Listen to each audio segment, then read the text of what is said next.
नमस्कार साथियों, Devi Ahilya Facebook live पे आप सभी का स्वागत है। जैसे कि आज की तारीख 15 जून 2023।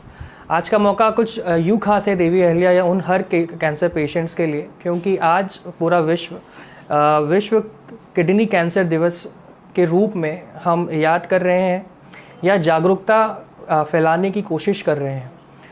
यह जो आज फेसबुक लाइव हम जो आज मैं हाजिर हूँ आप लोगों के सामने एज एन क्वेश्चन आंसर एक सेशन जो हम आज रख रहे हैं, इसका उद्देश्य जो है वो साफ है कि हम हर वो भ्रांति, हर वो डर या वो बातें जो एक कैंसर पेशेंट को भयभीत करती हैं, या ऐसे जो मरीज़ जो अभी डायग्नोज हो गए हैं या हो रहे हैं, या फिर किसी चीज़ को एक रोज़मर्रा का आदमी भी कुछ तकलीफ़ें जो हैं उसके उसी बीच पे उस विषय पे हम बातचीत करेंगे। तो किडनी में जो कैंसर है वो किस प्रकार से और क्यों होता है, उससे पहले जानने से पहले हम ये ज़रूर जानेंगे या उस पर बात ज़रूर करेंगे कि किडनी मेनली होती क्या है। गुर्दा या किडनी में कहूँ वो दो पार्ट्स या दो ऑर्गन्स होते हैं जो हमारी पीठ के पीछे पिछले हिस्से में हमारी जो रिब के छाती की जो हड्डियाँ होती है उससे प्रोटेक्टेड केस रहता है। बहुत ही ज़्यादा वाइटल ऑर्गन होता है किडनी, जो एक बहुत बड़ा पंप है जो हमारी शरीर में जितनी भी अशुद्धियाँ हैं ब्लड में ज़्यादातर उनको वो साफ़ करता है यूरिन के फॉर्म में। साथ ही साथ में ब्लड प्रेशर को रेगुलेट करता है। खून का बनाना भी इसी से संदर्भ में आता है। तो जब इतने वाइटल काम, इतने ज़रूरी काम अगर किडनी कर रही है तो बहुत ही महत्वपूर्ण उसका एक योगदान होता है हमारे शरीर को अच्छी तरह से चलाने में।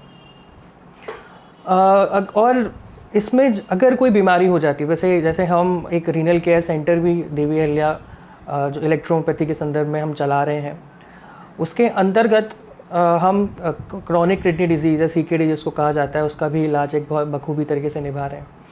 आज का जो दिन है वो पूर्णतः किडनी में कैंसर होने की जो आशंका या जो समाधान है उस पर हम विषय पर चर्चा करने जाएंगे। और साथ ही साथ में अगर आपके कोई सवाल है तो इलेक्ट्रोपैथी के रिलेटेड या किडनी की बीमारी से रिलेटेड, तो हम उसको आज यहाँ पे भी साझा करने की कोशिश करेंगे। तो किडनी के बारे में हमने जाना कि इसके फंक्शंस क्या होते हैं। बीमारियाँ अलग अलग प्रकार की होती हैं। क्रॉनिक किडनी डिजीज, स्टोन्स हो जाते हैं बॉडी के अंदर अलग अलग जगहों पर। अब कैंसर, किडनी में जो कैंसर है वो कितने प्रकार का होता है या कहाँ कहाँ पर हो सकता है, उससे जानने से पहले हम कैंसर के बारे में अगर बात करें तो कैंसर होता क्या है। बहुत ही छोटे शब्दों में अगर मैं कहूँ, कैंसर एक मल्टीपल ग्रोथ है। जब कोई सेल शरीर में, कोई भी कोशिका एक से ज़्यादा एक जगह इकट्ठा होकर के जो बढ़ने लग जाए तो वो कैंसर का रूप ले लेती है। उसको हम ट्यूमर भी कहते हैं। कभी कभार ये ट्यूमर सिंपल ट्यूमर भी होता है जो इतना ज़्यादा खतरनाक नहीं होता है, लेकिन कैंसर के ट्यूमर जो बढ़ते जाता है। अब अगर किडनी के कैंसर की बात करूँ तो मैं बहुत प्रकार के होते हैं। जो सिंपल और सबसे इम्पॉर्टेंट या सबसे आम जो होता है वो रीनल सेल कार्सिनोमा, उसको हम कहते हैं। रीनल सेल कार्सिनोमा मतलब किडनी के किसी भी सेल के अंदर अगर ग्रोथ हो रही है और मल्टीपल म्यूटेशन के साथ में वो बढ़ते जा रहे हैं, एक जगह इकट्ठा हो रहे हैं, तो उसको हम रीनल सेल कार्सिनोमा, जो किडनी के सेल रीनल सेल से ही बनकर मिल रहा है तो उसको रीनल सेल कार्सिनोमा कहा जाता है। ये मिनिमम या मैक्सिमम 90% किडनी कैंसर के अंतर्गत आता है। इसके बाद में दूसरे भी कैंसर्स होते हैं, जैसे सार्कोमा, किडनी का सार्कोमा होता है। आप फिल्म्स ट्यूमर बोलते हैं, जैसे ये यूजुअली बच्चों में ज़्यादा पाया जाता है। देखिए, अगर ये कैंसर जो है रीनल सेल कार्सिनोमा की मैं बात करूं तो ये ज़्यादातर उन पेशेंट्स को ज़्यादा होता है जो 60 पार हो चुके हैं। जो अभी तक की एक रिसर्च सामने आई है, जो ये मेल में ज़्यादा प्रोन होते हैं, मेल ज़्यादा प्रोन होता है, फीमेल कम है। इसकी उम्र 60 प्लस होती है और जिनको ये आम तौर पर पाए जाता है ये इस टाइप के कैंसर सेल्स। कई बार किडनी में लिम्फोमा, लिम्फेटिक ड्रेनेज, इसमें कैंसर उत्पन्न हो जाता है तो उसको भी हम किडनी के इसमें देते हैं। यूरेथ्रल कैंसर हो जाता है। जो यूरेथ्रा जो किडनी से ब्लैडर, यूरिनरी ब्लैडर जहाँ पे यूरिन का स्टोरेज होता है, वहाँ से एक नली जाती है किडनी से जो लगा के लगी जाती है। उसके अंदर अगर कोई ट्यूमर ग्रो कर गया है या उसके अंदर कोई ग्रोथ देखने को मिल गई है तो उसको हम, माफ़ कीजिएगा, किडनी कैंसर की श्रेणी में लेते हैं। अब इसका मैं एपियोलॉजी की बात करूं तो कैंसर हम आज मतलब ये जो दिन है उसका हमको मनाने का संदर्भ क्या है? क्या ये इतना खतरनाक होते जा रहा है? तो इसका जवाब है, दुनिया भर में करीब 40 लाख से ज़्यादा पेशेंट्स हर साल किडनी कैंसर के हमारे सामने आते हैं। अगर मैं भारत की बात करूं तो पिछले 4 सालों में इसकी गिनती दिन प्रतिदिन बढ़ती जा रही है। हम एक रिसेंट जो स्टैट 2020 में आया था उसके अकॉर्डिंगली हर साल 500 नए कैंसर के मरीज़ हमारे हिंदुस्तान में डायग्नोज किडनी कैंसर से हो रहे हैं।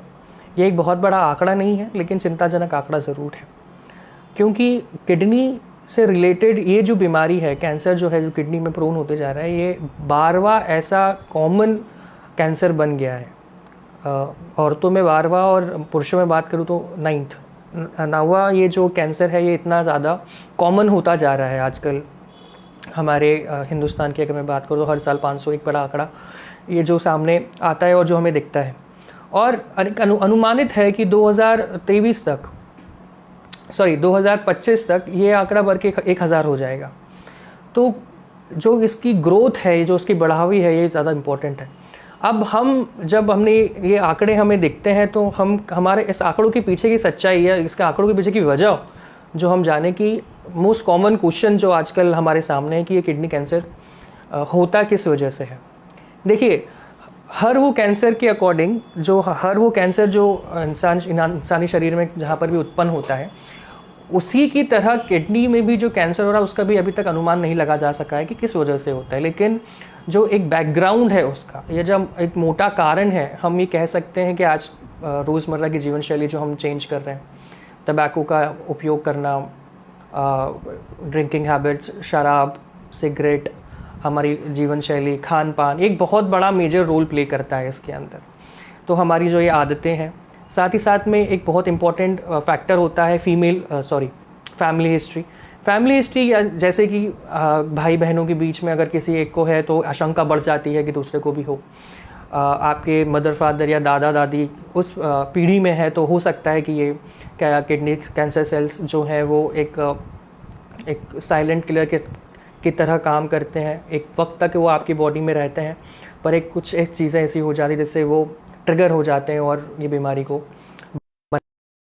तो मेजर जो कारण है, अगर हम इस पे बात करें तो पहला कारण तो यही है कि हमारी जीवन शैली, हमारा खान पान, जो टॉक्सिसिटी हम जो हमारे बॉडी में भर रहे हैं, इसके साथ में ही डायलिसिस। बहुत से पेशेंट जो CKD से बहुत समय से उत्पीड़ित मेडिसिन ले लेते हैं, जो मेडिसिन का उपयोग जो हो रहा है या मिसयूज़ जो हो रहा है, वो ऐसी बीमारियों का कारण बनता है। केमिकल्स का उपयोग जो हम आजकल ज़्यादा करते जा रहे हैं, तो ये एक हमारे लिए बहुत इस बीमारी को बढ़ाने में बहुत ज़्यादा योगदान ये सब चीज़ें जो है ये हमें देती हैं। देखिए, कैंसर जैसे जो शब्द है, अगर इसके हम डीप टिश्यू में जाएं, जैसे हमने अभी डिस्कस करा कि बहुत से सेल्स जब उनकी DNA में गड़बड़ी आ जाती है और वो 1 या 2 बटने के बजाय वो बहुत मात्रा में, बहुत सारे देखिए सेल्स जो होते हैं ना, वो हर दिन एक नियमित मात्रा में ही बढ़ते हैं और ख़त्म हो जाते हैं। लेकिन जब कैंसर होता है तो वो अनियमित ग्रोथ देखने को हमको मिलती है। कई बार हमने ये देखा गया है कि अगर हम एक नॉर्मल पर्सन जिसकी ना तो कोई हिस्ट्री है, ना उसके परिवार में किसी को हुआ, उसकी आदतें भी ठीक ही हैं, लेकिन कई बार जब हम एक बुरी चीज़ बार बार रिपीट करते जाएं तो इसकी आशंका बहुत ज़्यादा बढ़ जाती है, क्योंकि आपका शरीर सबसे बड़ा हीलर होता है। ये अगर मैं ये कहूँ तो ये गलत नहीं है। क्यों हीलर होता है? जिस वजह से कि हमारे अंदर के जो प्रोटीन्स हैं, हमारी अंदर इम्यूनिटी है, वो हमको हील कर देती है, किसी बड़ी से बड़ी बीमारी को हील कर देती है, चाहे वो कुछ भी हो, कैसी बीमारी क्यों ना हो, कैंसर ही क्यों ना हो। लेकिन हमारा इम्यून सिस्टम जब वीक पड़ जाता है, गौर से सुनिएगा, जब हमारा इम्यून सिस्टम वीक पड़ जाता है और हमारी आदतें उस चीज़ को और ट्रिगर करती रहती हैं, तो हमारे DNA में म्यूटेशन होता है। नॉर्मल सेल्स आपको कुछ नहीं कहेंगे, लेकिन जब आप अपनी आदतों को नहीं सुधारते हैं, अगर एक छोटा सा एग्जाम्पल लूँ मैं, एक टबैको या स्मोकर की बात करूँ मैं, स्मोकिंग में 36,000 ऐसे केमिकल्स होते हैं जो कैंसर का कारण बनते हैं। और सबसे ज़्यादा प्रोन एरिया आपका लंग्स होता है कैंसर से। जब हम सिगरेट का इस्तेमाल बार बार करते तो एक बार जब हमारा लंग्स उस बाहरी केमिकल को छान लेता है तो कहीं ना कहीं वो लंग्स की लाइनिंग को तोड़ देता है। फिर वही बात, हमारा लंग्स या हमारी बॉडी उसको उस घाव को भर देगा। लेकिन जब हम बार बार उसके घाव को फिर छेड़ते जाएंगे तो वो जो घाव है वो घाव ना हो करके नासूर बन जाता है, और वही नासूर हमें कैंसर के फॉर्म में दिखता है। और उसी प्रकार से अगर हम किसी भी ऑर्गन की मैं बात करूँ, अगर हम बार बार उसी चीज़ को जो उसको सहनशीलता से बाहर हो जाएगी तो ये कैंसर का बहुत बड़ा कारण बन जाती है। और इसी के साथ साथ में जब हमने बात करी किडनी कैंसर के बारे में, मोस्ट किडनी कैंसर के बारे में बात करी, स्टैट्स के बारे में बात करी, जो स्टैटिस्टिक्स हमको सामने आई हैं कि हर साल 500 नए मरीज़ हमको किडनी कैंसर को देखते हुए मिल रहे हैं, और उसमें से मैं कहूँ आधे एक साल का सर्वाइवल रेट भी नहीं बिता पाते हैं। क्योंकि देखिए, अगर हम इसकी प्रोग्नोसिस की बात करें, किडनी की प्रोग्नोसिस की बात करें, तो हम स्टेज वाइज TNM क्लासिफिकेशन जिसको कहा जाता है, इसका TNM क्लासिफिकेशन जब हम करते हैं वो कैसे करते हैं, आपका डॉक्टर जो है वो आपका स्कैन या फिर जो भी आपको टेस्ट वगैरह है, सबसे पहले कि हम कैसे उसको समझे जाने कि हमें किडनी रिलेटेड कोई बीमारी तो नहीं है। सबसे बड़ी जो एक इंडिकेशन है, आपकी बॉडी अगर बीमारी किसी बड़ी बीमारी की तरफ जा रही, बड़ी या छोटी, हमें कभी नज़रअंदाज नहीं करना चाहिए, क्योंकि हमारे शरीर हमको बहुत सारी चीज़ें बताता है कि आपको कुछ अंदर कुछ प्रॉब्लम है। तो सबसे बड़ी बात कि हमें हर एक प्रॉब्लम को कभी नज़रअंदाज नहीं करना चाहिए। जैसे कि अगर कई दिनों से मुझे बुखार है, अब वो बुखार ना तो मौसमी बुखार है, ना सर्दी खांसी का बुखार है, ना आप बहुत बार एक प्रचलन है बोलने का हड्डी बुखार, ना वो चीज़ है, लेकिन बुखार बना हुआ है, मैं टायर्ड हूँ, मेरे अंदर ताकत नहीं है, भूख कम हो गई है, और ये चीज़ चलती जा रही है। तो ये बॉडी आपको इंडिकेट कर रही है कि कहीं ना कहीं आपके शरीर में खतरा है। तो आपको उसको हमारे हिंदुस्तान में क्या है ना कि ये चीज़ें बहुत आम है कि हम सिर्फ कुछ भी प्रॉब्लम होती है हम जाकर के मेडिकल से दवाई ले लेते हैं और उसको कैरी ऑन कर देते हैं। पर हमें इस चीज़ को बहुत ज़्यादा लाइट वे में नहीं लेना चाहिए और अपने इलाज पे ज़्यादा फोकस करना चाहिए। जब हम इसकी बात करूं कि लक्षण, अगर हम किडनी कैंसर के लक्षण की बात करें तो किडनी कैंसर के लक्षण सबसे पहले होता है खून आना पेशाब में। वैसे तो इतनी जल्दी फर्स्ट या सेकेंड स्टेज में कई बार जब तक ये बीमारी एग्रेसिव या एग्रीवेट नहीं हो चुकी होती या दूसरे और पार्ट्स में फैल नहीं चुकी होती, तब तक ये बहुत ज़्यादा ही इम्पॉर्टेंट सिम्टम नहीं देती है जिससे हमें पता चले, लेकिन कई बार ये दे भी देती है। तो पहला तो होता है यूरिन में खून बार बार आना। मैं ये कहूँगा क्योंकि अगर 1-2 बार इंसिडेंस हुआ है तो हो सकता है कि उसके अंदर आपको कुछ और प्रॉब्लम भी हो, लेकिन अगर ये बार बार रिकरेंट हो रहा है, आपको यूरिन इन्फेक्शन रिकरेंट हो रहा है, आपको खून बार बार जा रहा है, आपके अंदर आपकी यूरिन में से कुछ और पदार्थ भी निकल रहे हैं, जैसे यूरिया हुआ, यूरिक एसिड हुआ, ये ज़्यादा मात्रा में आपका उसमें आ रहा है, एल्ब्यूमिन ज़्यादा आपकी यूरिन में आ रहा है, तो हमें इसे नज़रअंदाज नहीं करना चाहिए। आपके पेट में या पीठ में एक एक्यूट सा पेन जो बार बार रह के हो रहा है, ये एक बहुत बड़ा लक्षण हमको देखने को मिलता है किडनी में। क्योंकि पेन जब होता है, वो पेन हमारी किडनी में तभी होता है जब वहाँ पे कहीं ब्लॉकिंग आती है। अगर आपको ध्यान हो या कभी आपने आसपास में या खुद में कभी देखा हो कि अगर किडनी स्टोन जब हमको पता चलता है तो सबसे पहला हमारा फ्लैंक में पेन होता है, और पेन इतना असहनीय होता है, और वही दर्द जो है वो बार बार आपके सामने आ रहा है, तो हमें ध्यान देना चाहिए कि किडनी में हमारी कुछ समस्या है। साथ ही साथ में बुखार का मैंने आपको एक एग्जांपल तो दे दिया। फीवर, अननोन फीवर, जो फीवर है, भूख नहीं लगना, कमज़ोरी, रेस्टलेसनेस हमेशा, तो ये कुछ पॉइंट्स हैं जो उसको हमको हमेशा ध्यान में रखना चाहिए किडनी को रिलेटेड। अगर आप एक किडनी पेशेंट पहले से ही हैं और आप डायलिसिस में, तो एक बहुत हद तक चांसेस बनते हैं कि ये चीज़ भी आप उस चीज़ से प्रोन हो सकते हैं। इसी साथ में अगर मैं बात करूँ डायग्नोसिस की, तो डायग्नोसिस क्या है, डायग्नोसिस फीचर्स क्या है, तो most commonly diagnosis CT scan होता है, MRI CT scan, sonography, blood reports, ये सब आपको मोटा मोटी हिसाब दे देते हैं कि कहाँ पर आपको कितनी बीमारी किस फेज़ में है, और ट्रीटमेंट भी उसी पे आधारित उसी पर होता है। मैं ये मॉडर्न मेडिसिन से रिलेटेड बात कर रहा हूँ, क्योंकि मॉडर्न मेडिसिन में आज भी जब हम बात करते हैं किसी भी ऐसे वाइटल ऑर्गन में अगर कैंसर हो गया है, जिसमें ब्रेन हुआ, लंग्स हुआ, किडनी हुआ, ये एक ऐसे ऑर्गन्स हैं जहाँ पर ऑपरेशन के अलावा पूरा ट्रीटमेंट होना मुश्किल होता है। और ये चीज़ और भयंकर हो जाती है जब ये बीमारी दूसरे ऑर्गन्स में मेटास्टेसिस के फॉर्म में जा चुकी होती है। मोस्ट कॉमन जो मेट्स होते हैं वो आपके लंग्स में जा सकते हैं, बोन्स में जा सकते हैं, ब्रेन्स में जा सकते हैं, लिवर में जा सकते हैं। लिवर मेटास्टेसिस मोस्ट कॉमनली होता है।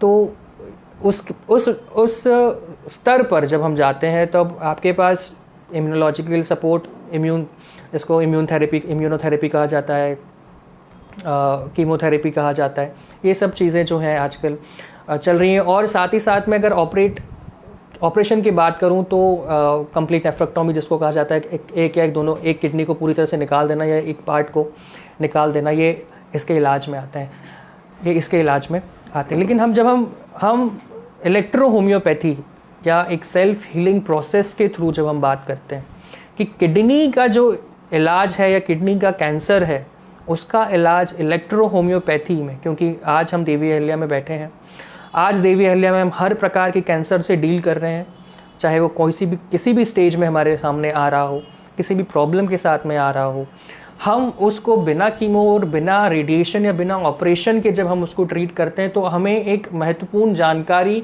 पेशेंट से जो मिलती है, जो हमारे रिज़ल्ट हमको बताते हैं कि हाँ हमारे पास एक और इलाज की पद्धति है जो इस बीमारी में भी, किडनी कैंसर में भी उतनी ही कारगर साबित हो रही है जितना कहीं और शायद हो रहा है या नहीं भी हो रहा है, दोनों चीज़ें हैं। तो जब हम किडनी कैंसर की बात करें इलेक्ट्रो होम्योपैथी के संदर्भ में कि हम क्या रोल प्ले कर सकते हैं, कि हमारा क्या उद्देश्य रहता है कि किसी भी कैंसर पेशेंट को जब हमारे पास आता है तो उसके कुछ सवालात रहते हैं या आपके सवाल ये रहते हैं जब आप अपना ट्रीटमेंट या कभी डायग्नोस होते जाए तो हमको इससे कैसे डील करना है या क्या क्या सवाल हमारे पास रहते हैं। कि पहली चीज़ तो ये कि ऑप्शंस क्या क्या है ट्रीटमेंट के आपके पास। देखिए, मैं बात करूं किडनी कैंसर पेशेंट्स की, लिवर कैंसर पेशेंट्स की या ब्रेन कैंसर पेशेंट्स की, ये ऐसे वाइटल ऑर्गन्स है जिसके अंदर अगर कैंसर आ जाता है तो ये परमानेंट डैमेज कर देता है। और परमानेंट डैमेज या परमानेंट उस चीज़ को ख़राब कर देना, नेक्रोसिस कर देना, लीड्स करता है कि आखिरकार आपका ऑर्गन ख़राब हो जाए। लेकिन इलेक्ट्रो होम्योपैथी में ऐसी क्षमता, ऐसी शक्ति है कि नॉर्मल सेल्स को रीजनरेट करता है, रीजनरेट नॉर्मल सेल्स को करता है और साथ ही साथ में आपका इम्यून सिस्टम रिवर्स अटैक करता है। इसको इतना ज़्यादा बढ़ा देता है इम्यून सिस्टम को कि वो रिवर्स अटैक करे कैंसर सेल्स को और उसको सप्रेस करे। देखिए, कीमोथेरेपी और इम्यून थेरेपी का एक ही मकसद होता है, कैंसर सेल्स को ख़त्म करना, या तो उसको फ्रीज करके या फिर उसको बर्न आउट करके। इलेक्ट्रो होम्योपैथी ऐसे मॉर्फोलॉजिकल सेल्स का डेवलपमेंट बढ़ाता है जो कैंसर सेल्स को अपने आप ख़त्म करते हैं, खा जाते हैं। और ये हमारी बॉडी में पर्टिकुलरली होता है। हर एक इम्यून जो डेफिशिएंसी होता है, इम्यून डिफेंस सिस्टम जो है उसको इतना ताकतवर बनाते हैं। मैं सतह की बात करूँ तो इतना ताकतवर बना देता है इम्यून सिस्टम को आपके कि वो इनगल्फिंग पावर बॉडी की बहुत ज़्यादा बढ़ जाती है। और फ़ायदा एक ये भी हो जाता है कि जब हमारा इम्यून सिस्टम स्ट्रॉन्ग है, देखिए क्या होता है, कभी भी अगर हम कीमो पे जाएँ, रेडिएशन पे जाएँ या फिर ऑपरेशन में जाएँ, मैं बार बार इसी से ताल्लुकात इसलिए रख रहा हूँ क्योंकि ये प्रचलन का ट्रीटमेंट है, तो इनमें हमारा इम्यून सिस्टम डिफेंड हो रहा है, ख़त्म हो रहा है और इससे रिकरेंस के चांसेस बढ़ जाते हैं। रिकरेंस मतलब फिर से होने वाला कैंसर। लेकिन जब हमका इम्यून सिस्टम हमारा इंपॉर्टेंटली मजबूत होता है तो कई बार डैमेजिंग ना हो करके आपके कैंसर सेल्स को ख़त्म करके और आपको इम्यून सिस्टम और स्ट्रॉन्ग करके तो एक बहुत बेहतर तरीके से हमको ये रिज़ल्ट, जो मनचाहा रिज़ल्ट होता है, हमें ये मिल जाता है। तो एक बहुत बेहतर तरीके से हम इलाज इसमें कर सकते हैं। और कुछ एक क्वेश्चंस हमारे पास आते हैं कि अगर ये आपकी जो पद्धति है, ये पद्धति का एक तरीके से टेन्योर पीरियड क्या रहता है, मतलब कब तक हमें ये दवाई लेनी होती है, कब तक आपका ट्रीटमेंट चलना होता है। तो देखिए साहब, हम या कोई भी इलेक्ट्रोपैथी डॉक्टर आपको एक ही जवाब देगा कि जब तक आपको सही रहना है तब तक आपको ये दवाइयाँ लेनी है। क्यों लेनी है? क्योंकि जब कोई बीमारी आपके शरीर में आ जाती है, जब कोई बीमारी आपके शरीर में आ जाती है और आपका शरीर, कई बार हमने देखा कि ज़रूरत नहीं पड़ती, लेकिन कई बार मैक्सिमम टाइम्स हमें वो चीज़ लेनी, हम डिपेंडेंट रहना पड़ता है लंबे समय तक के लिए, क्योंकि ये दवाई आपके अंदर के डैमेज को रिकवर करने में मदद कर रही है और कंटिन्यू कर रही है। तो और हेल्दी लाइफस्टाइल, क्योंकि ये दवाइयों का कुछ साइड इफेक्ट नहीं है, ये दवाई कुछ आपके अंदर खामी नहीं कर रही है। सिंपल सी मेडिसिन होती है in the form of water, in the form of pills, in the form of compress, सिर्फ इतनी सी रहती है। तो आपको लंबे समय तक उस बीमारी को रोक करके रख सकती है या बिल्कुल एरेडिकेट आपकी बॉडी से कर सकती है। लेकिन ये चीज़ें लंबी समय तक चलती रहनी चाहिए, क्योंकि जब तक आपको ठीक रहना है तब तक आपको ये दवाइयों को सेवन करना चाहिए। हम यूजुअली भी हमारे जीवन शैली में हम इलेक्ट्रोपैथी की जो मेडिसिन है एस्वानेस्टन, हम उसको रखते हैं, क्योंकि ये भले आपको कोई बीमारी हो चाहे ना हो, लेकिन ये प्रिकॉशनली बहुत इंपॉर्टेंट रोल प्ले करती है, ताकि ये बीमारी आपके बॉडी में हो ही ना। कई बार पेशेंट पूछते हैं ना हमसे कि सर ऐसा, पेशेंट के साथ में आए हुए कुछ लोग होते हैं, वो पूछते हैं कि क्या है और हमें सर ये इससे बचाव क्या है और ये सब चीज़ें। तो देखिए, बचाव तो यही है कि आपकी जीवन शैली को हम सुधारें और ऐसी चीज़ें ना करें जो बॉडी के अंदर ट्रिगर कर रही हो किसी भी चीज़ को, तो उससे हमें बचना चाहिए। और वही चीज़ हमारी इलेक्ट्रोपैथी मेडिसिन कर रही है, तो प्रिकॉशनरी भी हमको लेना चाहिए। क्यूरेटिव तो काम कर ही रही है और पैलेटिव तो काम कर ही रही है, क्यूरेटिव भी कम अग्रसर है उस चीज़ को काम करने के लिए। बहुत से पेशेंट्स हैं हमारे पास जो इलेक्ट्रो होम्योपैथी से हम ट्रीट कर रहे हैं किसी भी ट्यूमर को। देखिए, अगर एक एजेड आदमी 64-65 साल का जो प्रोन है किडनी कैंसर के साथ में और जो हमारे पास कॉम्प्लिकेशंस के साथ में आता है, तो हमारा पहला फ़र्ज़ ये बनता है, पहला उद्देश्य हमारा ये होता है कि हम उसके कॉम्प्लिकेशंस को मैनेज करें। मोस्ट कॉमन कॉम्प्लिकेशंस होता है, जैसे मैंने बताया, ब्लड इन यूरिन। अगर यूरिन में बार बार ब्लड आ रहा है, तो ब्लड किस वजह से आ रहा है? क्योंकि किडनी में ग्रोथ हो गई है, ट्यूमर हो गया है, ट्यूमर में बहुत से अच्छा, एक चीज़ और मैं इसमें और डिस्क्राइब करूँगा कि इलेक्ट्रो होम्योपैथी की दवाइयाँ हैं एक्चुअल में शरीर में काम कैसे करती हैं। तो पहली चीज़ तो ये है कि ये आपके नॉर्मल फंक्शंस, जो भी नॉर्मल फंक्शंस है, देखिए हमारा जो शरीर है वो एक हीलिंग स्टेशन है, हील कर सकता है, किसी बीमारी को हील कर सकता है। जब कोई बीमारी होती है तो उसकी प्रोसेस स्लो हो जाती है। इलेक्ट्रो होम्योपैथी बूस्ट देता है उस प्रोसेस को, जो 100 गुना 1000 गुना ज़्यादा तेज़ी से आपकी बॉडी को हील करने की शक्ति देती है, ताकि वो हील हो सके। अगर हमने एक नॉर्मल ब्लीडिंग की ही क्यों ना बात करी हो, ये एंजियोजेनेसिस, मतलब बॉडी में जो धमनियाँ बन गई हैं आपके ट्यूमर के आसपास, ट्यूमर ग्रोथ होगा, धमनियाँ बनेगी जिससे उसको न्यूट्रिशन मिलता रहेगा। ये दवाइयाँ उस धमनियों को तोड़ती है ताकि न्यूट्रिशन उसके पास ना जाए। ये हर तरीके से वार कर रही है दवाइयाँ आपके ह्यूमन बॉडी को मालूम है कि कैसे हमको उससे डील करना है, उसको सब मालूम है। और उससे ये भी मालूम है कि उससे हमको ठीक कैसे करना है। बस आपको क्या चाहिए, उसको पावर देना है। और इलेक्ट्रोपैथी पावर ही तो देता है हमारे शरीर में, एक्सेलरेशन पावर ही तो बढ़ा रहा है। तो शरीर के लिए हील होना बहुत आसान हो जाता है। और डाइट का ही उतना ही महत्वपूर्ण रोल प्ले करती है ये चीज़। इलेक्ट्रोहोम्योपैथी में अगर डाइट के साथ में आप काम कर रहे हैं तो एक बूस्टअप दो गुना ज़्यादा आपको रिस्पॉन्स हमको देखने को मिलता है। और जितने भी हमारे पास पेशेंट्स हैं जो हम आपके सामने अपने वीडियोस के थ्रू बताते हैं, उन पेशेंट्स में सभी एक हेल्दी लाइफस्टाइल और हेल्दी डाइट को इंक्लूड करते हैं।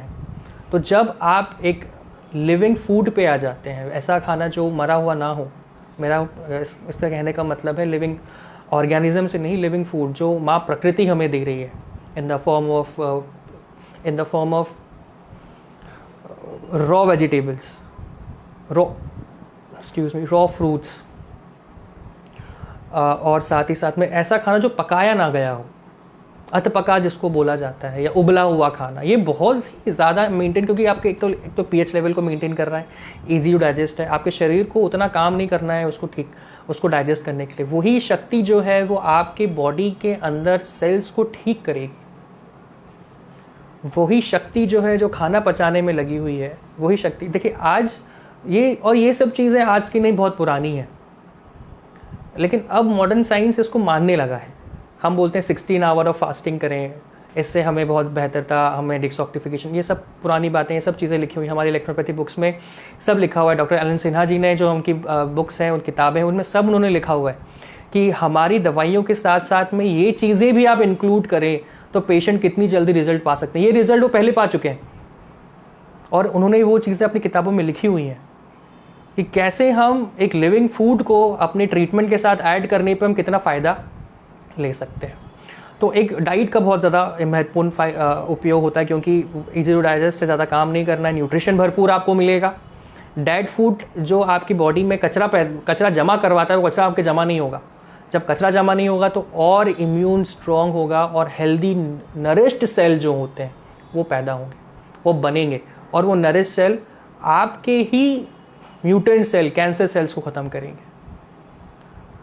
इलेक्ट्रो होम्योपैथी की दवाइयाँ एक्सलरेट करती हैं हर एक part of the portion of the body, हर एक mechanism action of the body. देखिए बहुत से मैकेनिज्म ऑफ एक्शन है हमारी बॉडी में, बहुत से मैकेनिज्म होते रहते हैं, डाइजेशन से लेकर के रिलैक्सेशन से लेकर के न्यूरोलॉजिकल से लेकर के सब चीज़ों में। मतलब अगर आप कोई काम कर रहे हैं तो वो नॉर्मल हमारी बॉडी कर रही है, और डिफेंस सिस्टम भी हमारी बॉडी बना रही है। तो ये दवाइयाँ जब जो डिफेंस सिस्टम हमारा कमज़ोर पड़ गया उसको एक्सेलरेट करता है। अगर हम ब्लीडिंग की बात करें, क्लॉटिंग फैक्टर जिसको बोलते हैं, अगर आप यूजुअली भी ज़्यादा बड़ा घाव नहीं हो, थोड़ा सा कटी, आप उसको दबा के रखेंगे थोड़ी देर बाद तो वो खून रुक जाएगा। आपने कुछ दवाई यूज़ नहीं करी है लेकिन वो रुक जाएगा। क्यों? क्योंकि आपकी बॉडी के अंदर मैकेनिज्म है उस खून के धमनी को ब्लॉक करने का। उसी प्रकार से इलेक्ट्रो होम्योपैथी दवाइयाँ, अगर वो बड़ा घाव है या अंदर कहीं इंटरनल मेडिसिन या इंटरनल डिफेंस है, तो वो उस फैक्टर को, मैकेनिज्म को 100 गुना ज़्यादा तेज़ी से करवाएगा और इफेक्टिवनेस से करवाएगा, ताकि वो वहीं पर बंद कर सके, ब्लॉक कर सके। तो जिस प्रकार से हम कोई और भी एंटी क्लॉटिंग मेडिसिन लेते हैं उससे कहीं ज़्यादा बेहतर तरीके से ये मेडिसिन काम करती है। तो इलेक्ट्रो होम्योपैथी किसी भी कैंसर, किडनी कैंसर से नहीं, किसी भी कैंसर को रिलेट में बात करूं तो एक बहुत ही कामयाबी से क्योर करने वाली पद्धति होती है, चाहे फर्स्ट स्टेज में हो, सेकंड स्टेज में हो। हमने सेकंड स्टेज के पेशेंट्स जो मेटास्टेसिस हैं उनको भी डील करा है, बहुत अच्छे से डील करा है। रही बात आज के जो एक मोटिव है, जो दुनिया में जो चल रहा है, अगर मैं उसकी बात करूं तो आज हम ऐसी बहुत सी संस्थाएं हैं कैंसर, किडनी कैंसर से रिलेटेड, जो बात करती हैं किडनी के बारे में, किडनी की कैंसर में क्या स्थिति अभी बनी हुई है। तो एक बहुत ही प्रचलित फाउंडेशन है कनाडा कैंसर फाउंडेशन। उन्होंने हमारा ये जो शेखर जी के थ्रू जो एक पोस्टर रिलीज़ किया गया था, उन्होंने ट्विटर पे उसको लाइक भी करा। ये हमारे लिए बहुत गौरवान्वित की बात होती है कि इंटरनेशनल, ये पहली बार नहीं है सर, ये इंटरनेशनल लेवल पे रिकॉग्नाइज्ड हो रही है, मतलब पहचानी जा रही है। हमारा जो इनिशिएटिव है, मुझे लगता है कि इनिशिएटिव है ये कई बार इंटरनेशनल फाउंडेशन है, हिंदुस्तान की बात तो नहीं करूँगा मैं, लेकिन इंटरनेशनल फाउंडेशन जो सही में इस पे काम कर रही हैं वो रिकॉग्नाइज़ कर रही है हमको, हमारे उस चीज़ को। तो हमारे लिए बहुत गौरव की बात है कि हमें ये सब चीज़ें देखने को मिल रही है, और ये हमारा जो एक आत्मविश्वास है वो बढ़ाती। तो जो किडनी कैंसर, अब मैं वापस अपने टॉपिक पे आता हूँ, तो कनाडा का जो फाउंडेशन है जो किडनी कैंसर पे बात कर रहा है, वो क्या बात कर रहा है, how to live with kidney cancer. Kidney cancer के साथ में जीना कैसे है वो आपको बता रहा है, विद न्यूट्रिशन। न्यूट्रिशन क्या होना चाहिए, आपकी लाइफस्टाइल क्या होना चाहिए, ट्रीटमेंट के साथ कॉम्प्लिकेशन क्या होना चाहिए। क्योंकि आप ये देखिए कि अभी हम कहाँ मौजूद हैं, अभी हम कहाँ स्टैंड करते हैं, और ये बहुत ओपनली कह रहा हूँ मैं, किसी से मुझे डराने या उस उद्देश्य वो नहीं है, लेकिन ये एक ओपन मैं सोचता हूँ कि अगर ये फेसबुक है मेरे लिए, तो मेरे लिए एक ओपन प्लेटफॉर्म है बोलने के लिए, तो मैं वो बोल रहा हूँ आपको कि देखिए इंटरनेशनली हम कहाँ मौजूद हैं अभी, वहाँ पर ये बात चल रही है कि how to live with kidney cancer. हम इरेडिकेट की बात नहीं कर रहे हैं, हम ट्रीटमेंट की बात नहीं कर रहे हैं, देखिए ट्रीटमेंट वही कॉमनली है, लेकिन हमको उसके साथ जीना कैसे है। अगर हम किडनी कैंसर की बात करें तो कोई भी डॉक्टर से अगर हम पूछें या सर क्या लाइफ स्पैन रहता है, तो मिनिमम अगर आप डायग्नोज हुए हैं किसी भी उससे तो 5 साल का वो बोलते हैं कि यू हैव 5 years। और बहुत से पेशेंट हमारे पास आते हैं जिनको टाइम लिमिट दे चुके हैं डॉक्टर्स। पर मैं ये चीज़ नहीं मानता। मैं हर पेशेंट को वही बोलता हूँ, देखिए वो बात छोड़िए, हमारे हाथ में नहीं है वो चीज़, ना जान देना ना जान लेना। ये टोटली डिपेंड करता है आपके ऊपर कि आप किस तरह से उससे डील कर रहे हैं या उससे कैसे फाइट कर रहे हैं, फाइट बैक कर रहे हैं। जब तक वो योद्धा, तब तक योद्धा जब तक उसके हाथ में तलवार है। अगर आपके हाथ में तलवार है तो टाइम लिमिट आपकी मोहताज नहीं है साहब, आप उस हर शीट को तोड़ सकते हैं। और ऐसे प्रोडक्ट के साथ में, ऐसी हथियार के साथ में जो आपको नुकसान नहीं पहुंचा रहा है, वो सिर्फ और सिर्फ कैंसर को नुकसान पहुंचा रहा है, ऐसे हथियार अगर आपके हाथ में है, आपके साथ में हो, तो कोई भी मैं कहना चाहूँगा, कोई भी मंजिल दूर नहीं होती और कहीं हमारी हार नहीं होती। हम हर वो लड़ाई जीत सकते हैं अगर हम सही तरीके से और सही डायरेक्शन में जा कर के काम करें। हमारे शरीर से अच्छा हमें और कोई नहीं जान सकता। सबसे बड़ी चीज़ ही परहेज़ होती है। आज से नहीं, बरसों से हम ये जानते आए हैं कि हमें परहेज़ ज़्यादा करना चाहिए बीमारियों में। तो क्यों बीमार? क्योंकि आपके अंदर वो शक्ति है जिससे वो आपको किसी भी बीमारी से लड़ने में बहुत ज़्यादा मदद कर सकती है। और इलेक्ट्रोपैथी वही हथियार है जिससे आपका नुकसान नहीं, सामने वाली बीमारी का नुकसान है और आपकी शक्ति बढ़ाने की इसमें क्षमता है। ये कुछ पॉइंट्स थे जो हमने डिस्कस करे। शायद मैंने बहुत से मोटे माटे पॉइंट्स इसमें डिस्कस कर लिए हैं कि क्या क्या ज़रूरी होता है। क्या सबसे पहले हमने जाना कि किडनी एक बहुत बड़ा वाइटल ऑर्गन है हमारी बॉडी में, एक तरीके से पंप है जो हमारी बॉडी के जितने भी टॉक्सिक्स, या फिर मैं ब्लड के बोलूँ, ब्लड लिम्फ के जितने भी टॉक्सिक्स हैं उनको बाहर निकालता है।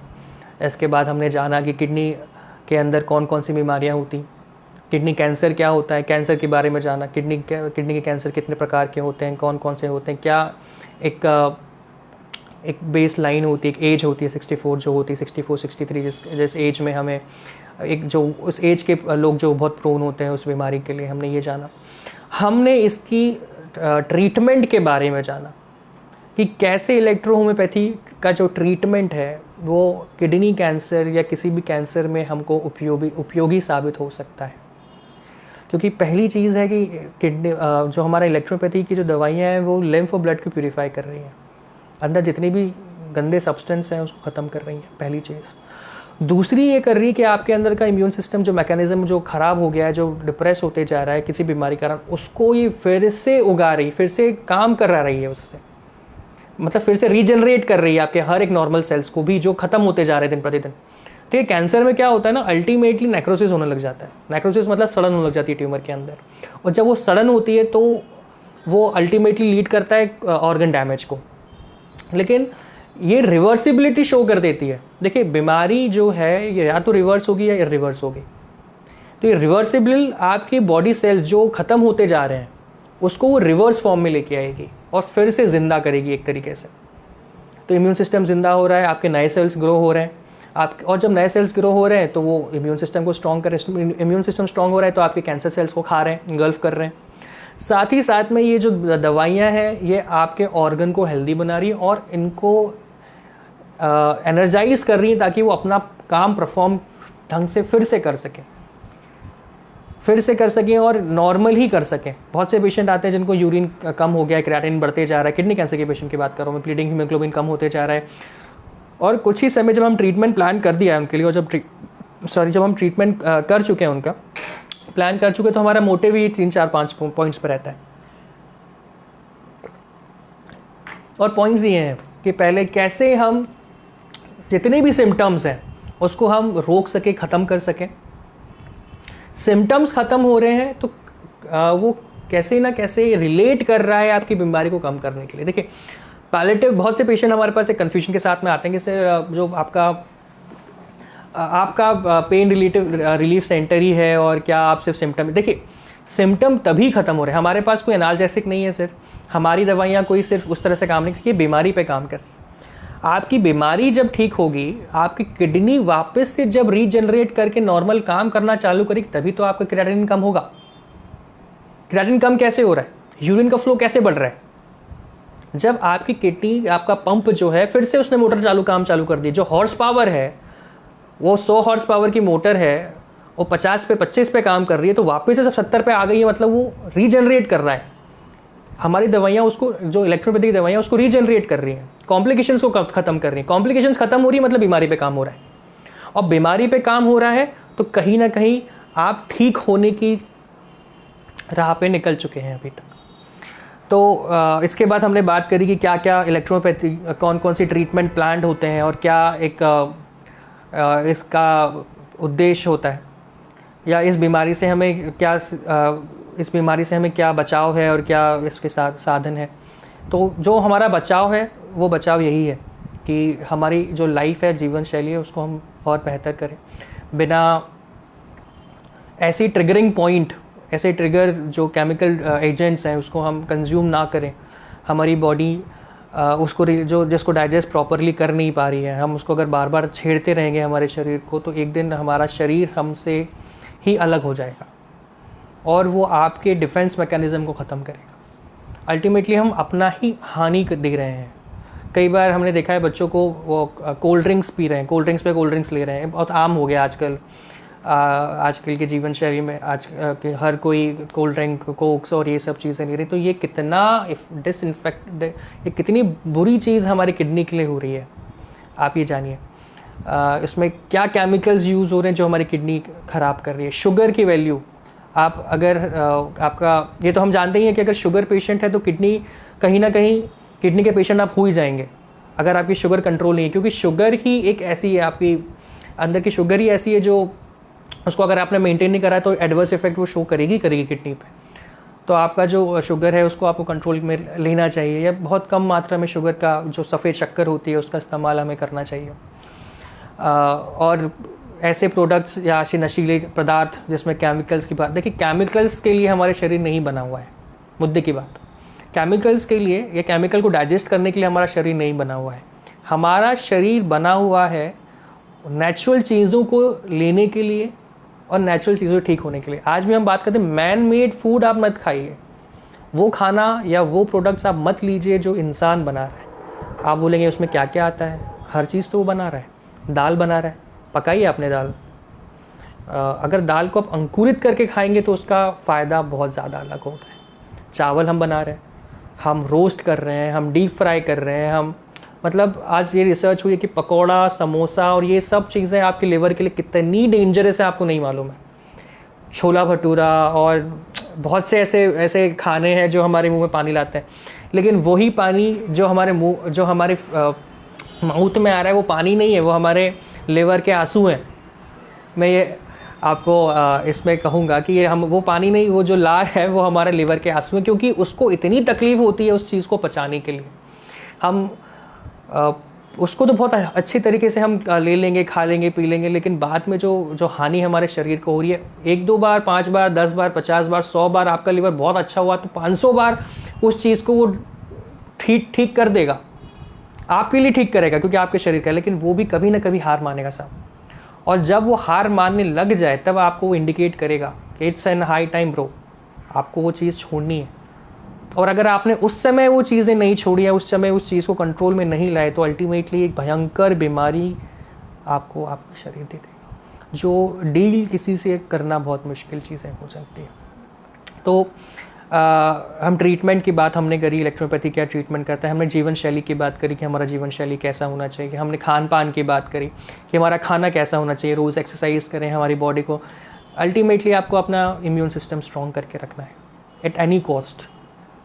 अगर आपने हफ्ते में एक बार आपने बहुत हैवी डाइट ले ली है, बहुत इधर उधर का खा लिया है, कचरा खा लिया है, तो कोशिश करें कि हफ्ते भर तक आप वो चीज़ ना खाएं, या फिर से आप उपवास करें। एक दिन का उपवास एक बहुत बड़ी इम्पॉर्टेंट चीज़ है हमारे शरीर को डिटॉक्सिफाइड करने के लिए, तो आप वो चीज़ को फॉलो करें। अगर कहीं हम हार्म दे रहे हैं हमारी बॉडी को, तो बॉडी को हील होने का टाइम दीजिए, और जितनी जल्दी और जितनी ज़्यादा तेज़ी से अपनी बॉडी अगर हील देना चाहते हैं तो उपवास एक बहुत बड़ी चीज़ होती है। और साथ ही साथ में वो खाना अपने शरीर को दीजिए जिसको वो डाइजेस्ट करने के लिए बना है। केमिकल्स, ब्रेवरेजेस, बाहर का ऊटपटांग खाना, गंदा पानी का खाना, ये सब चीज़ें हमारे लिए बनी नहीं। हम हिंदुस्तानी जो हैं, हमने सर्वाइव कर लिया, बहुत सारी चीज़ें सर्वाइव कर ली हैं क्योंकि हमारे अंदर सर्वाइवल इंस्टिंक्ट है।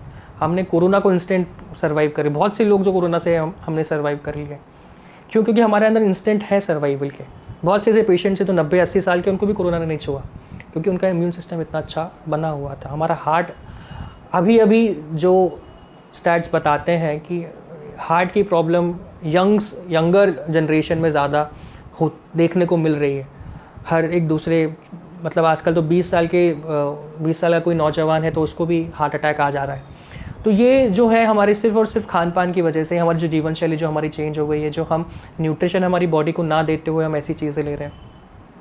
हम हमारे शरीर को मजबूत नहीं बनाते हैं और एक्सरसाइज हम 10 गुना ज़्यादा कर रहे हैं, ऊपर से protein in the form of आजकल तो बहुत से प्रोडक्ट आ गए हैं जो आपकी बिल्डिंग मसल को बिल्ड करने में मदद करती है, लेकिन क्या आपने सोचा है कि वही चीज़ आपके किडनी के और आपके लिवर को कितना ज़्यादा हार्म पहुंचा रही है, क्योंकि वो जम रही है अंदर जा कर के और उसको डाइजेस्ट करना है।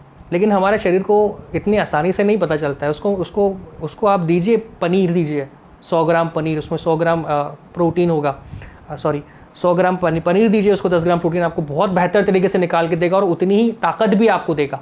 लेकिन वही आप अगर एक स्कूप प्रोटीन ले रहे हैं, protein in the form of protein powder, in the form of creatinine, create powder ले रहे हैं, तो वो कितना ज़्यादा आपको डिसइफेक्ट शो करेगा। अब शुरुआत में तो बहुत अच्छा रिजल्ट आपको दे देगा, लेकिन लॉन्ग टर्म में ये आपकी किडनी, आपके लिवर को ख़राब करेगा।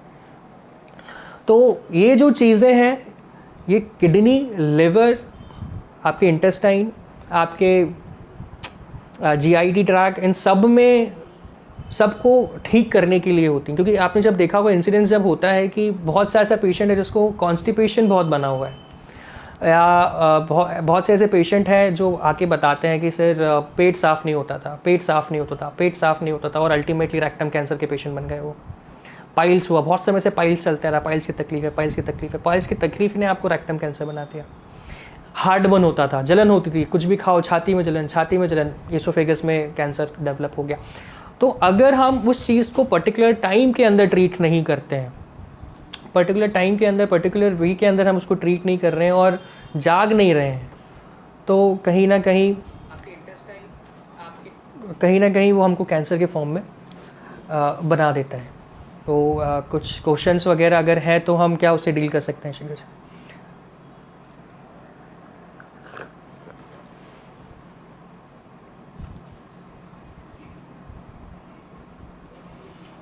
तो पहला क्वेश्चन मैं देख पा रहा हूँ, देवी अहिल्या कैंसर हॉस्पिटल में अब तक एडमिट किडनी कैंसर पेशेंट के बारे में चाहेंगे कि एक हाईलाइट दें।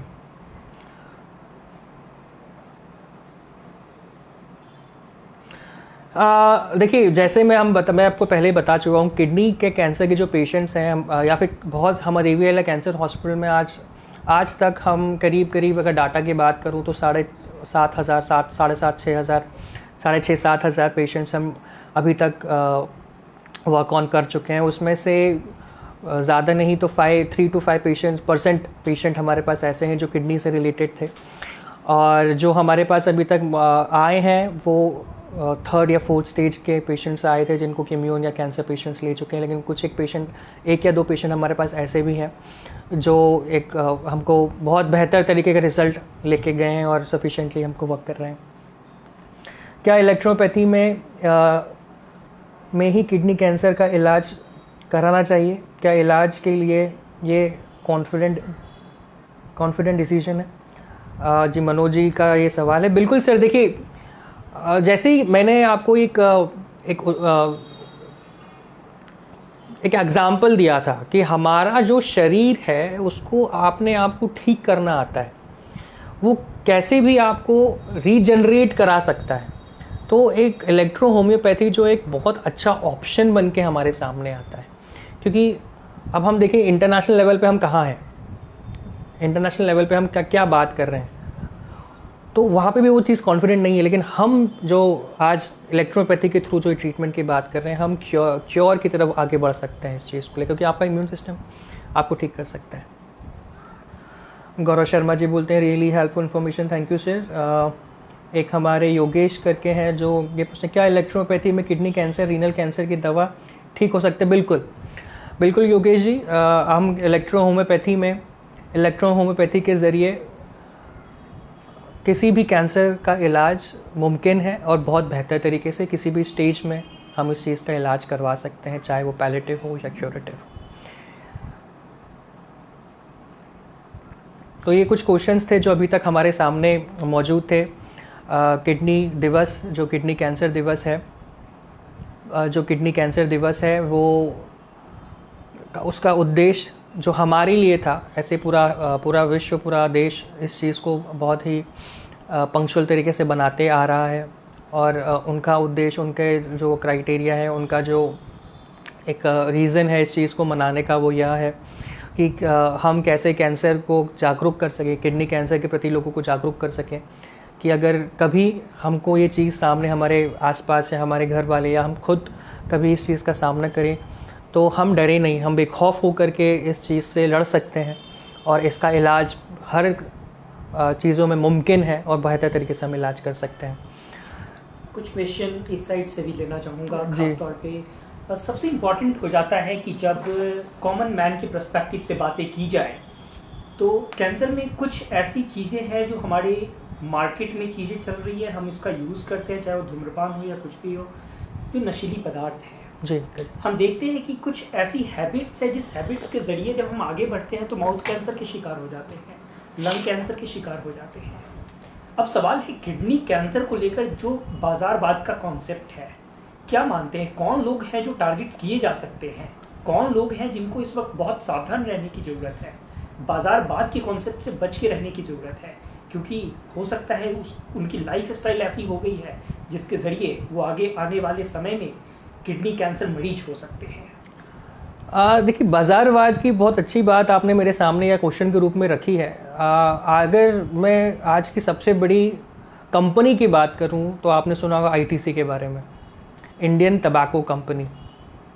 ये एक इतनी बड़ी कंपनी है जो जहाँ जाती है अपना नाम अपने इसमें मिला लेती है, जिस देश में जाती है उसका नाम अपने देश में मिलाती है। और वह आज के मतलब अगर हम इंसान की एक हिंदुस्तान के एक व्यक्ति की बात करें तो फॉरेस्ट एक्ट जो हमारे हिंदुस्तान में लगता है वो हमें इजाज़त नहीं देता है कि हम हमारे घर के आंगन का एक पेड़ काट सकें या जंगल में जाकर के एक लकड़ी हम उठा के ला सकें। लेकिन वही फॉरेस्ट एक्ट कुछ ऐसे बिल्डर्स को, कुछ ऐसे लोगों को हक देता है कि आप पूरा का पूरा जंगल आप ख़त्म कर सकते हैं।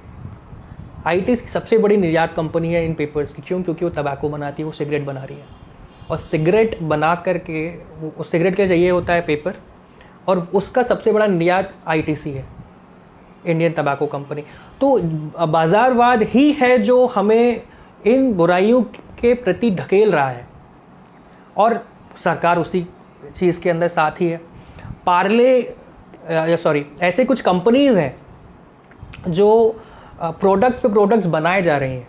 हम बड़े बड़े कैंपिंग लिखते हैं कि हम आप ये फलाना ड्रिंक्स एनर्जी ड्रिंक है, ये फलाने ड्रिंक से हमें ये चीज़ें मिलती हैं, ये खाने से हमें इतनी ज़्यादा ताकत मिलेगी। आजकल बार्स आ गए हैं, मैं कभी कभी देखता हूँ कुछ एड्स आते हैं, पराठा, प्रोटीन पराठा आ गया है, ग्लूटेन फ्री या चीज़ों को। तो ये बाज़ारवाद का ही नतीजा है कि हम जानबूझ करके, और आज से नहीं, आज से 10 साल 15 साल पहले से ये चीज़ चलती हुई जा रही है कि आज हर एक बच्चा जो है कोल्ड ड्रिंक पीना चाहेगा।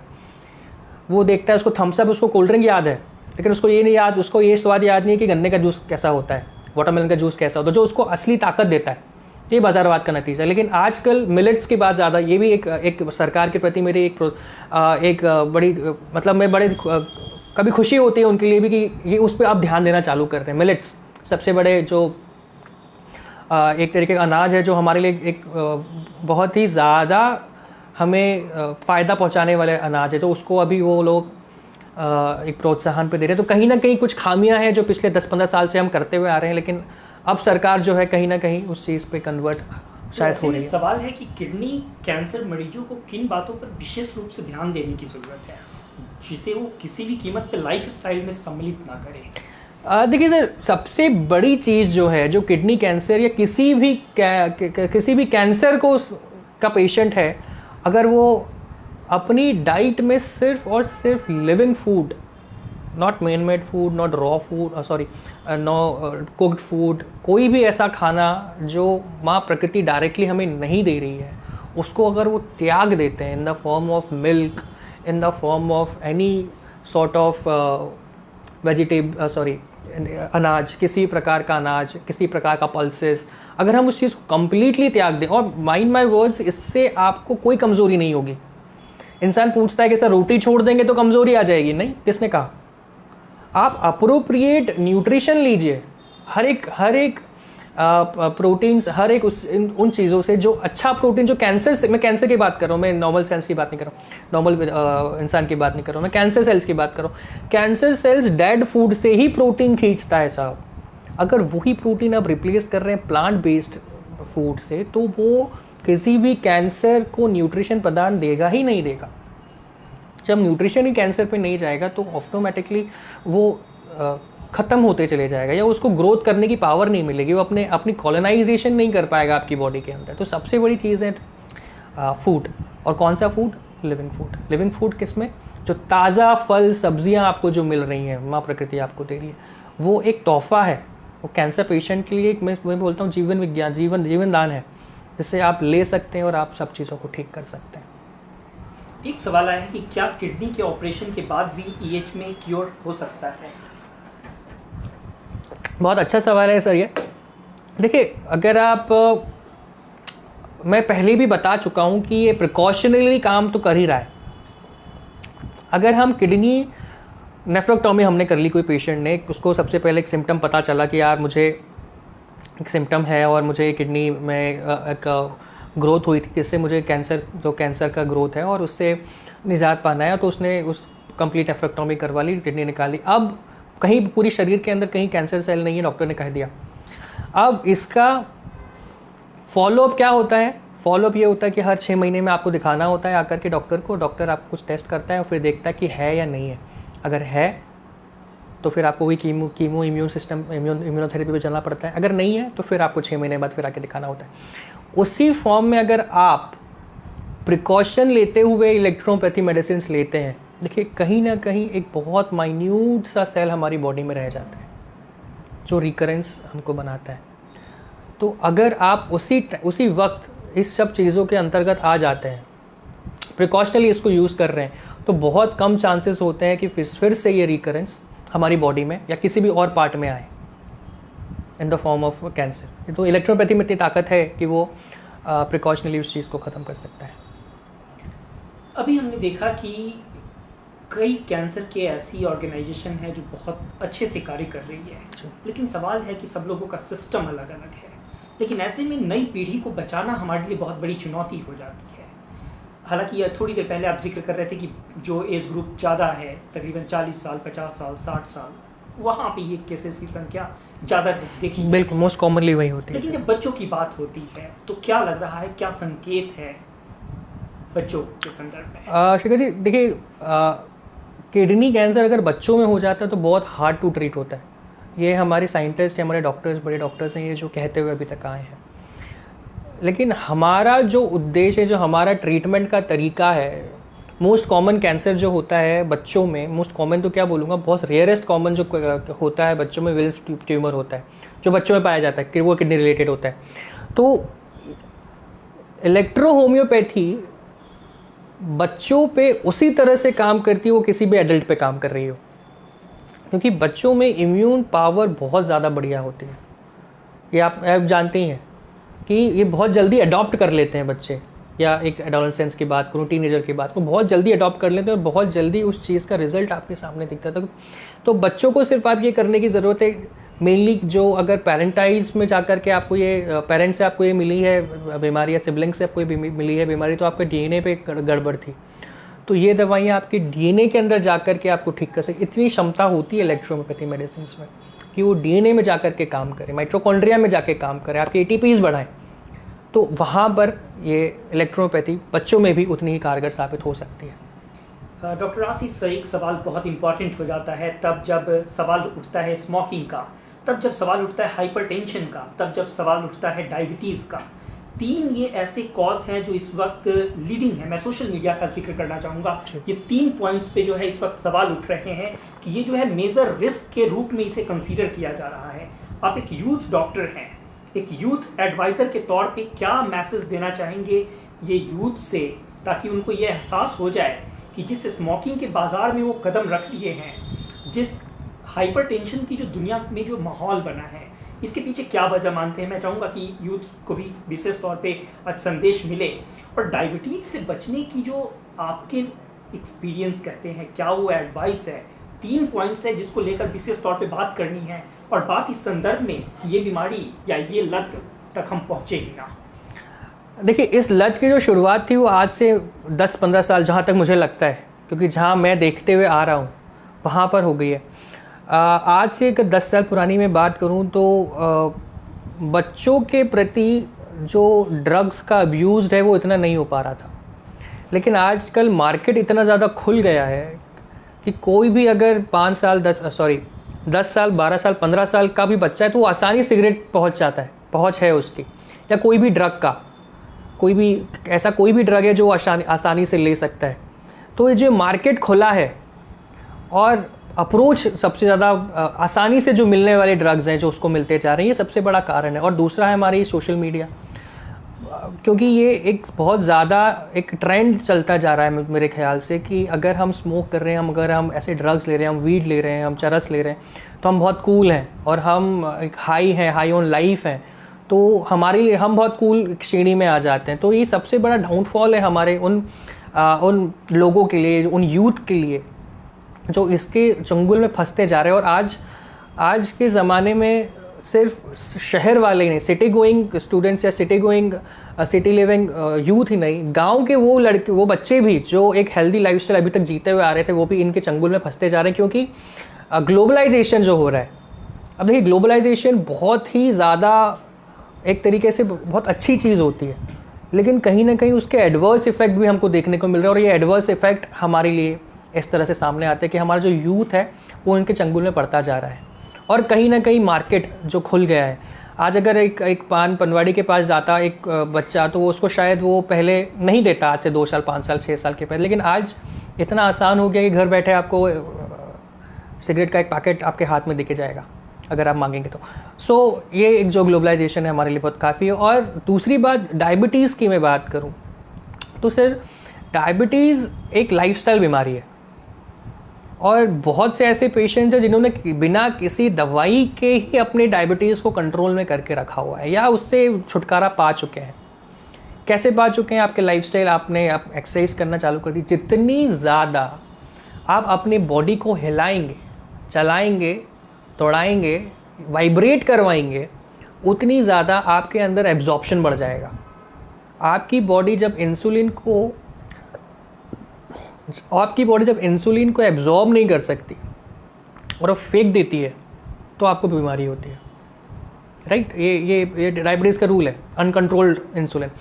तो जब आप अपनी बॉडी को चलाएंगे, हिलाएंगे, डुलाएंगे और अच्छा खाएंगे, तो आपकी जितनी भी चीज़ें हैं वो एब्जॉर्ब होने लग जाएंगी और वो बाहर नहीं जाएंगी। तो लाइफस्टाइल चीज़ आपको चेंज करना है, सबसे बड़ी बात।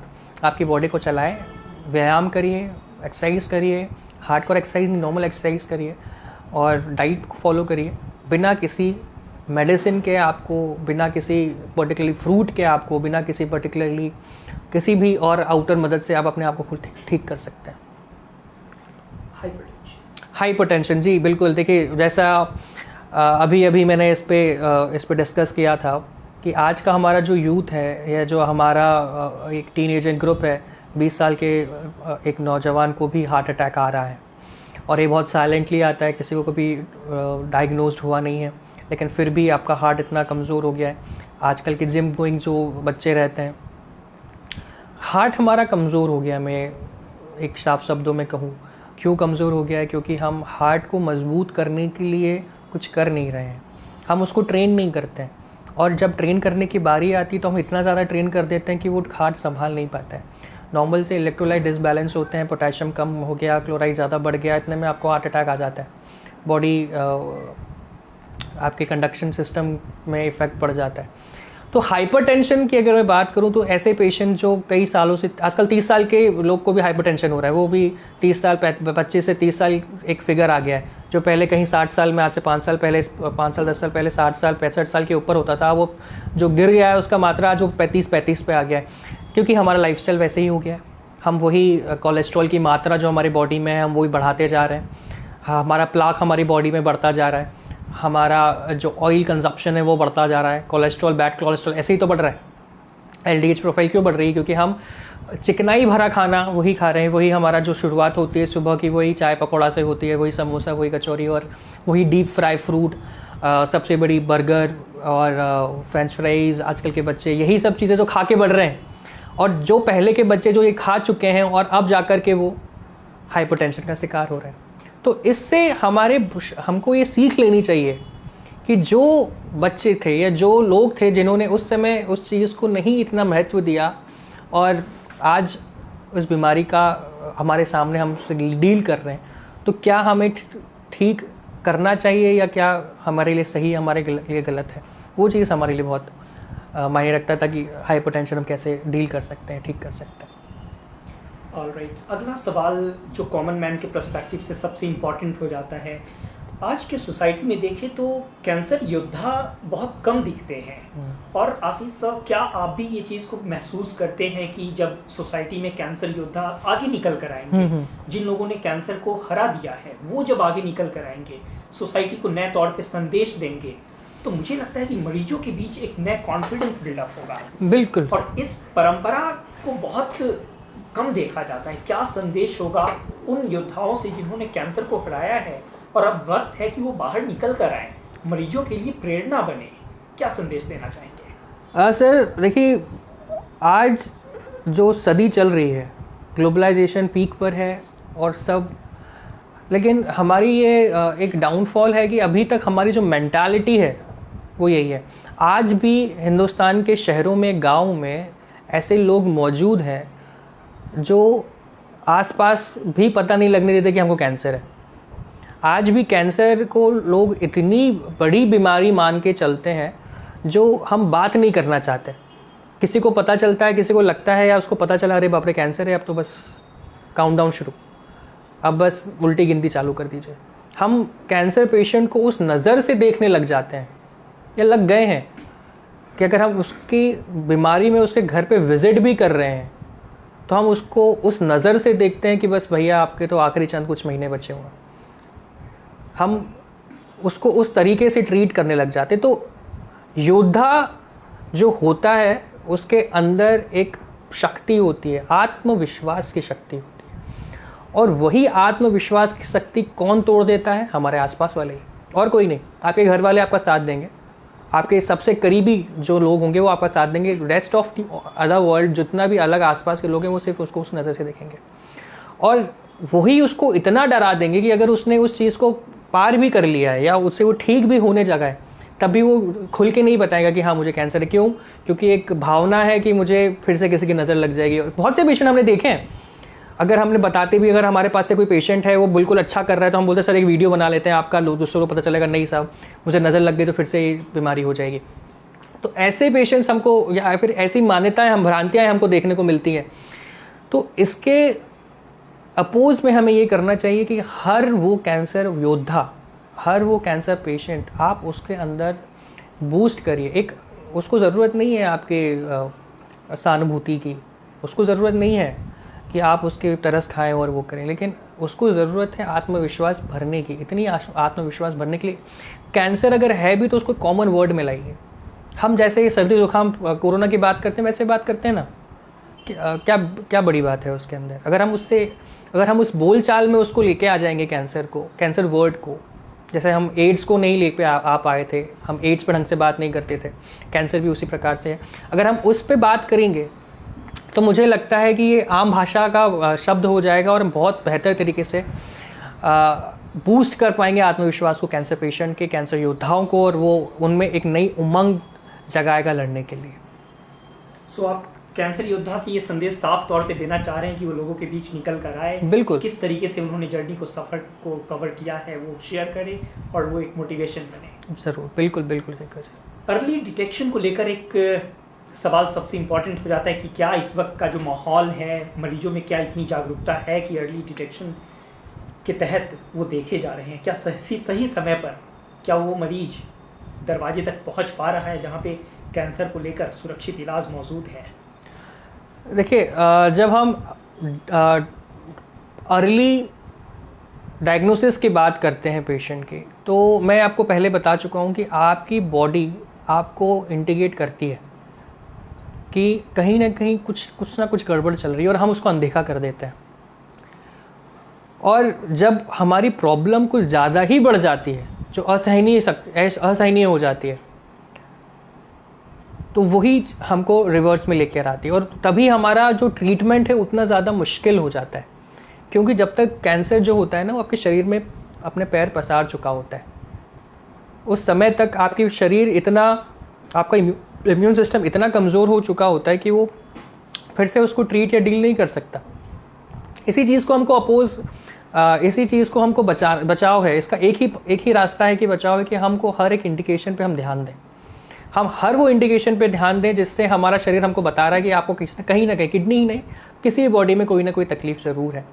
और जब हम उस चीज़ पे, छोटी छोटी बातों पे ध्यान देंगे और लंबे समय में होने वाली बीमारी का एक ठोस इलाज करेंगे, तो डायग्नोसिस हमको ऐसे ही जल्द से जल्द हो जाएगा कि हाँ, कहीं ना कहीं हमको ये चीज़ बीमारी है। और जितनी जल्दी आप उसका इलाज शुरू कर देंगे, जैसे ही आपको पता चले कि या मुझे कुछ एक समस्या मेरे शरीर में हो रही है, आप उपवास रखना चालू कर दीजिए। सबसे आप खुद का इलाज खुद कर सकते हैं, आप उपवास करना चालू कर दीजिए। आप बाहर का कुछ मत खाइए, आप जो खाइए सिर्फ सात्विक भोजन खाइए। आप तेल बंद कर दीजिए, आप शक्कर बंद कर दीजिए, आप चाय बंद कर दीजिए आप सबसे पहले, और फिर उस चीज़ को ध्यान दीजिए। तब भी ठीक नहीं हो रही है तो फिर हम टेस्ट पे जा सकते हैं। शुरुआत में ही टेस्ट कर लीजिए, साथ ही साथ में ये भी आप चालू करते, तो ये ट्रीटमेंट आपका वहीं चालू हो गया। और जैसे ही हम इस चीज़ पर आते हैं तो हम नेचुरली हील करने की शक्ति हमारे अंदर ऐसे ही मेंटेन हो गई, अपने आप को हमने ऐसे ही मजबूत बना लिया, और फिर हम उसको ट्रीटमेंट बहुत जल्दी अपने आप से कर सकते हैं। ऑलराइट, इसके बाद कोई संदेश दो विशेष तौर पे गवर्नमेंट से आप शेयर करना चाहते हैं? बिकॉज कहीं ना कहीं एक बड़ी मुहिम की ज़रूरत तो है, बड़े तौर पे कैंपेन को ऑर्गेनाइज करने की ज़रूरत तो है। गवर्नमेंट ये से या ऐसी बॉडी से जो अभी एक मेजर रोल प्ले कर रही है हिंदुस्तान में कैंसर को लेकर के, कि हमको हर एक चीज़ पे ध्यान देना ज़रूरी है, हर एक पार्ट पे ध्यान देना ज़रूरी है।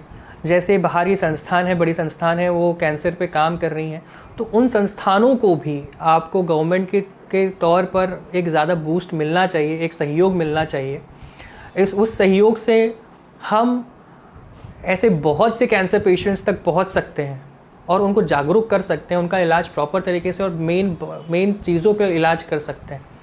तो गवर्नमेंट से मेरी यही हर बार की तरह यही एक कांक्षा रहेगी कि आप उनको सपोर्ट करें। हम जैसे जो डॉक्टर्स हैं, जो संस्थान हैं, जो कैंसर के प्रति जागरूक लोगों को कर रहे हैं, उनको हम और मोटिवेट करें ताकि वो अपना काम और बेहतर तरीके से और लार्ज स्केल पे कर सकें, ताकि जन जन तक ये चीज़ें पहुँचें। ये ज़्यादा ज़रूरी है।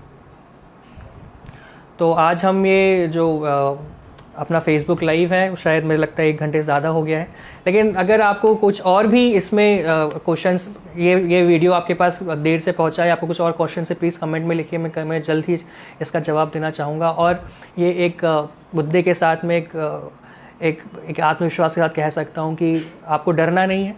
किडनी कैंसर कोई इतनी बड़ी बीमारी भी नहीं है, कैंसर कोई इतनी बड़ी बीमारी भी नहीं है। अगर हम मन में ठान लें तो किसी भी बीमारी को हमारे सिर्फ अपने इम्यून सिस्टम से हम हरा सकते हैं। जय हिंद, जय इलेक्ट्रोपैथी।